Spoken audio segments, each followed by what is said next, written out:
Yo, let me focus this. So before we begin, this episode is just gonna be me talking to the camera. So there's not gonna be anything interesting to see around here.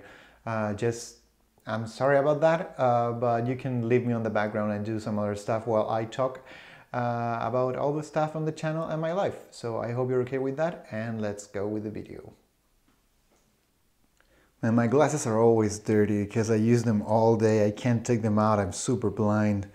And every time I have to record a video, I always wonder if they look too dirty, and sometimes they do, and I get kind of embarrassed because I don't notice it on a day-to-day basis. I use them all the time. So it's really, when you use glasses all the time, it's really hard to know when they're dirty or not. So please excuse me while I'll clean my glasses while I talk to you. How are you guys? Welcome to this month's newsletter. And it's been an interesting month. I'm really happy to be filming this by the end of the month and not at the beginning of it, because I've been trying a lot of different things this month, and I think it would have been kind of only the hope of trying it if I would have made this news video at the beginning of the month. But now that it's ending, or not ending, I mean, we still have another week to go. But since we're pretty much on the last week of it, I think it's an interesting turn of events to be able to talk about it much better. To be able to talk about it once it's done. So this month's camera was the Minox 35GT, GT, and the Halina Astigmat. Those were the two cameras, and it was a really fun experiment because I really like this thing of having two cameras every month, because I'm not forced to find one super awesome camera and then just filling with other I never feel like I'm putting just filler on the episodes, but I don't feel compelled to use my cameras all the time and just have the same things over and over. So I really like this idea of buying two cameras and giving two impressions and two reviews a month, and then just have some other episodes in between. I'm really missing this kind of editorial videos. I have some videos I want to make, and I want to make some editorials. Editorials meaning like just me sitting and talking. I think I'll do one of those pretty soon. Maybe next week will be one of those. If not, I still have one other episode in the back burner. I recorded an episode in New York with the X-Pan, and with the X-Pan and some Natura, Fuji Natura 1600, and I tried that, and the results are really good. The video is not edited yet. It's almost edited. I mean, I made the rough cut and I already recorded my impressions, but I have not yet put out like everything together and put the music and whatnot. So that's one thing that I need to do. But I really want to do another, these like talking heads videos. For starters, because they're fun to make. They're not really fun to edit, and they take a really long time to edit because I tend to feel like I'm just talking in circles and saying the same things over and over. So I feel like it's way easier for me to make one of those shoot film episodes and not the editorial ones. But I really want to do one of those. Anyway, what can I tell you about this month? Well, those were the two cameras that I tried, but also I've been conducting some experiments. Where is it? Hold on, I'm gonna go and pick it up, because if I just tell you about it, it won't be as interesting. So I still have a batch of Vision 3 200T, and I still have a batch of Vision 3 500T, and I've been shooting it a lot, but I still have some of those films yet. And I'm thinking because when I develop color, I'm kind of tired of developing color. Here's the thing. All right, I'm going to try to organize my thoughts, but my E6 chemicals are like past overdue. Like I can't keep using them. I mean, I guess I could, but then if I use them, I don't know if the results will be accurate, and maybe the colors will be too weird. I am not yet giving them a try. The issue is, if I try them, I have to waste at least how long it takes, like an hour and a half to make it happen, because I need to fill the CP2 machine with water, heat the water, put the chemistry, heat the chemicals, and then just put the films on the changing bag and put it on the machine and then pour, and it takes like around 45 to 50 minutes to develop the whole E6 thing. And then if the results are not good, then it will be really bad, because I'll waste, basically, if I do this on a Saturday or Sunday, which are my And they're not my off days because I don't really have off days, but they're the days that I have more time. Like if I do that on a Saturday or a Sunday, then I'll probably waste my Saturday or my Sunday just conducting that experiment. And I don't know if I want to afford that. So my other option is to buy new A6 chemicals and then just use them. But I'll be leaving the UK in like 3 months. Yeah, in 3 months. By the end of July, I should be leaving. And I don't know if it's worth it to buy chemicals to use them just for 3 months and then just go.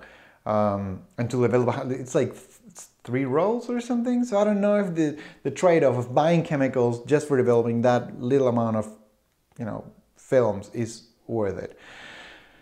So I don't know if I'll keep developing A6 at home right now. I'll probably do it later on in August or September once I get to the US and I can purchase the chemistry over there.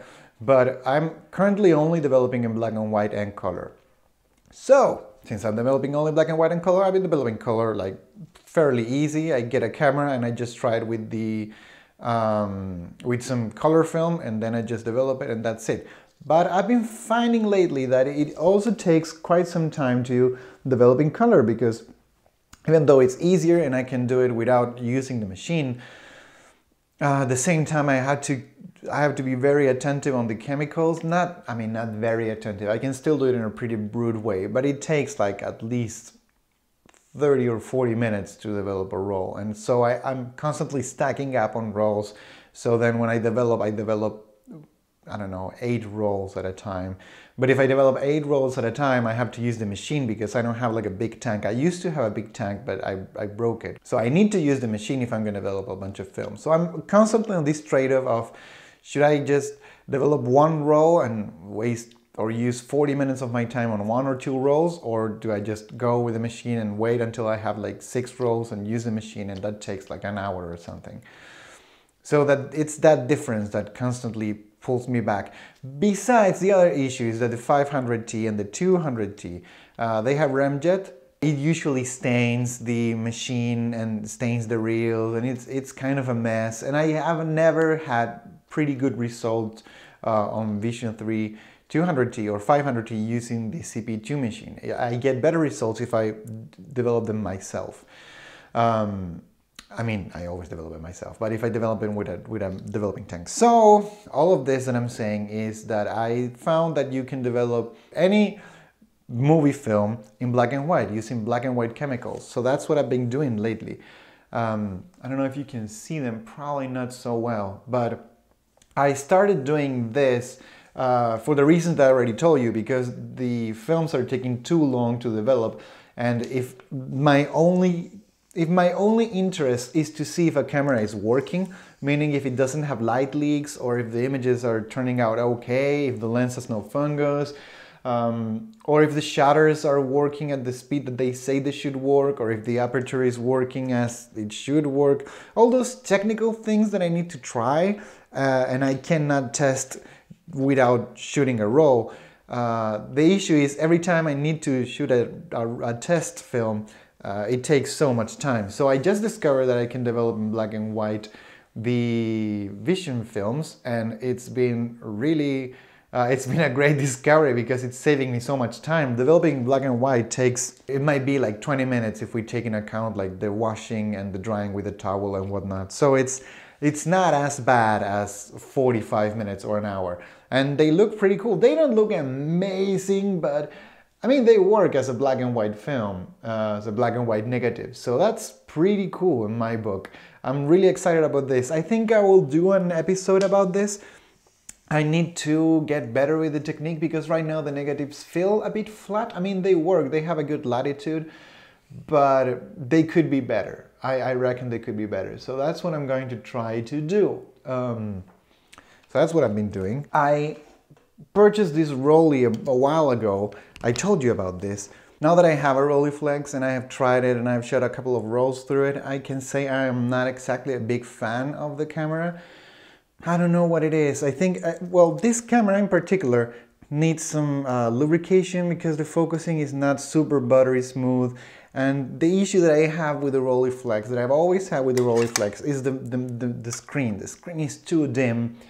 I don't like it at all. I don't like the screen on the Rolleiflex. I much prefer the screen on the Mamiya C330. So what I did is I purchased this thing, which is a rangefinder for the Rolleiflex.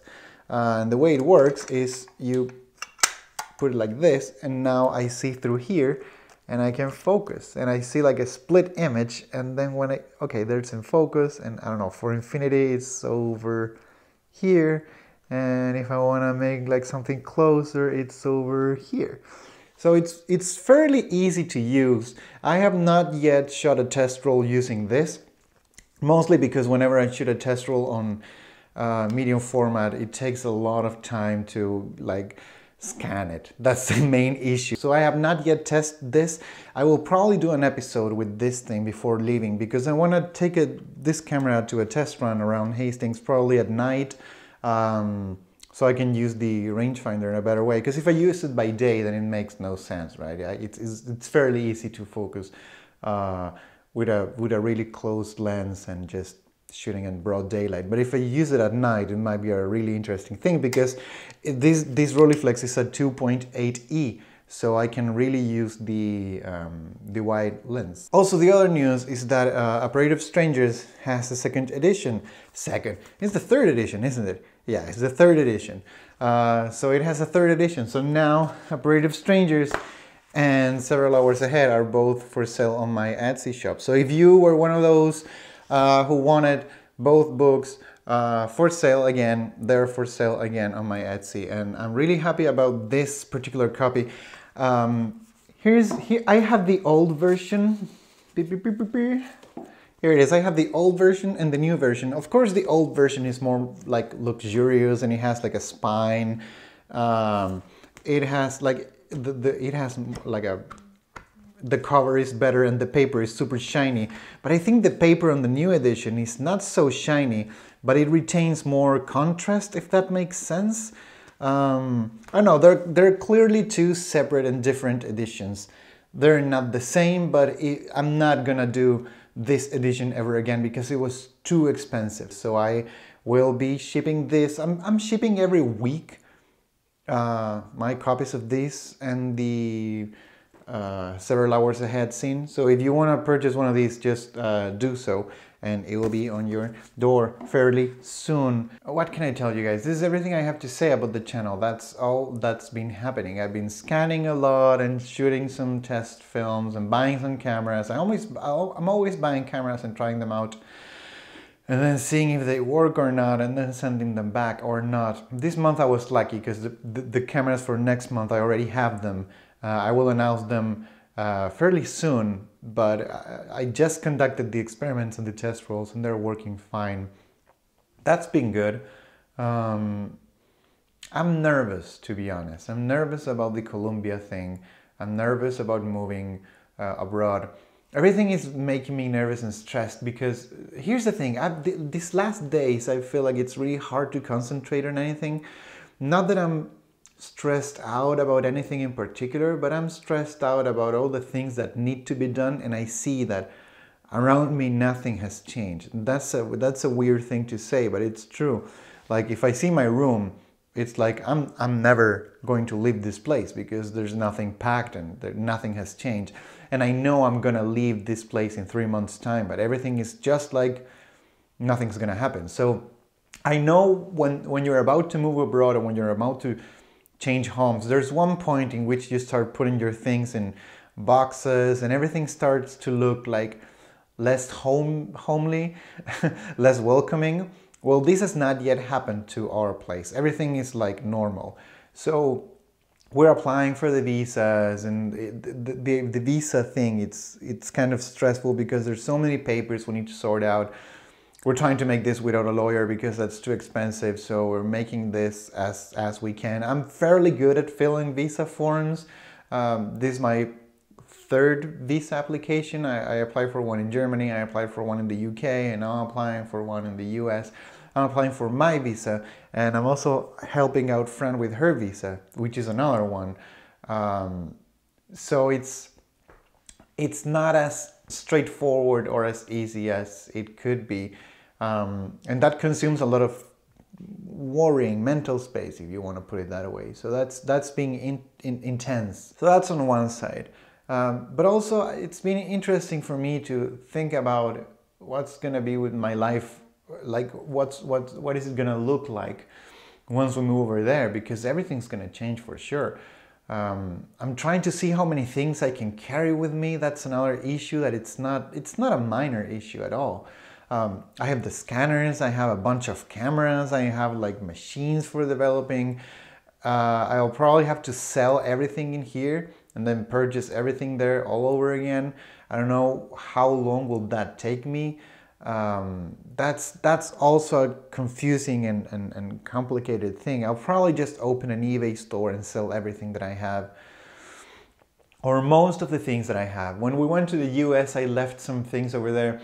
I left my X-Pan, I left the Canon EOS 10 over there, because I knew that I wasn't going to use those cameras, because I don't know, and they're heavy, so I just left them there. I also brought a bunch of books and I left them there at a friend's house, Rodrigo, the guy who plays the drums in my videos. A lot of my stuff is already on my friend's house, but there's so much stuff that needs to be brought over there, and that's like, at the same time, it's not enough stuff to rent a container and send it over there.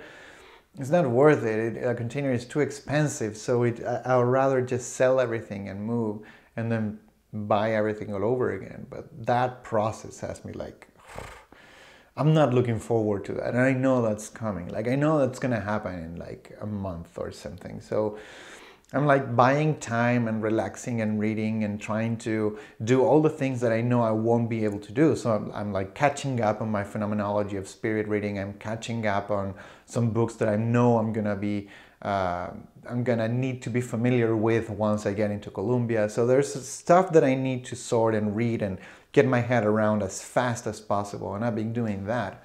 But I'm sorry if my I don't know, my 2 or 3 latest videos I seem like not happy or whatever, but at the same time, you know that on this channel I'm not looking forward to put like a character in front of the camera. Like, I'm trying to be me. I'm trying to be as much me as possible, as I possibly can in front of the camera, and just if I look stressed or not super motivated for stuff that's happening, it's not that I'm not motivated, it's just that I'm worried about all these things that are happening on the side, which have nothing to do with the channel, but have to do with me. And since the channel is also me, everything is kind of intertwined. So that's the issue here. But so far it's been great. Like, people have been super friendly. Everybody's like tending us helping hands to fill the forms or get some recommendation letters, or like saying, hey man, you can stay at my place for a week or 2 weeks once you get to New York, so you can find an apartment. And because we're applying for housing in Colombia, dorms. They're not dorms, they're actually like buildings, and they rent out spaces over there. So we're trying to get into that, but at the same time, there's so many things that need to be sorted. Man, I'm sorry for this ranting if it's been too long, but that's what's on my mind. It's not an easy thing to tackle. Every time I'm gonna move to another country, I'm gonna change my reality in a way. All these feelings get like in the way. And it's a complicated thing to get used to, because you're used to one reality and then you're going to transplant into another one, and you have to start immediately with that other reality and just nail it. Because like, we're moving to a relentless city, like we got to nail that thing immediately. And that's the thing, that it's not scary. Scary is not the word, but it gives like a feeling of it's the feeling you get when you're excited about it, but you feel the danger that it implies. So there's a lot of things happening at the same time, and I'm trying to get my head around all of that. So that's where I am right now. I'll try to keep you posted on what's happening once I start packing things, or once I set up an eBay store and start selling my stuff. You guys, of course, have the first preference for buying or bidding, whatever I'll put up there. Here's another thing that I've been thinking about. It's okay to show the process of taking the pictures, but I think at the same time, it's forcing me to always be present and showing you what I'm doing. And sometimes I'm just carrying a camera on backpack and I see something and I take a picture and I say, man, this picture would have been so great for an episode, but I don't have a camera filming me all the time. So I'm thinking maybe it would be interesting to start shooting at least try to make an episode in which I just show the pictures that I took with the camera instead of actively showing how I take the pictures, because there's a lot of videos of me doing that, so you already know how I do it. Let me know what you think. That's an idea that's been bouncing on my head. I would like to use like another kind of music and give it like another kind of feel. I don't exactly know what, and it probably won't happen like in the next month, but it's something that I want to build up and give it like a cohesive shape in order to present it. So let me know if you're interested in something like that. I think it will be an interesting experiment to see. Let me know what you thought. Let me know what you think about this. And I guess that's all I have to say. Thank you so much for your support, guys. Thank you. Like, honestly, thank you so much. The Patreon thing has been growing every month, and that makes me so happy because I can now try more expensive cameras, and it's a great feeling to be able to I don't know, try different, more expensive stuff. So it's not just low range cameras to give away. So this is like we're stepping up our game. So thank you for that. And yeah, I guess that's all I have to say. I'll see you in a few days for the next episode. And yeah, thanks a lot.